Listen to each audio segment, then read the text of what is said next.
Paciente Emília Vicente é bem infectada vírus raiva, condição de saúde, leia mudança.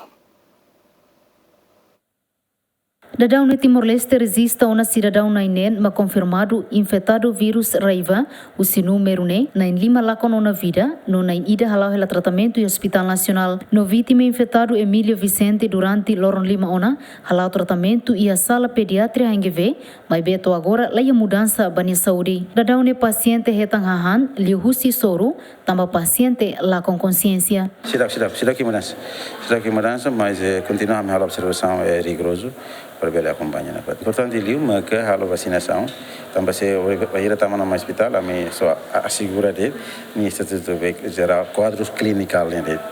Também nessa mais COVID, nessa mais dengue, por exemplo, lá é tratamento especialidade para isso tu vale for. A mim vai assegurar, por exemplo, se nem faltará, aumentará, se precisa tal soro. Semanas, em semanas, mas a minha hospital, quando faz atendimento rigoroso, para acompanhar a situação.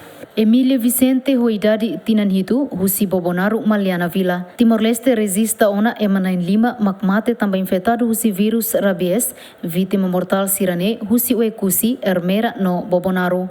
Santina de Jesus, Dilma Suzeti, GMN.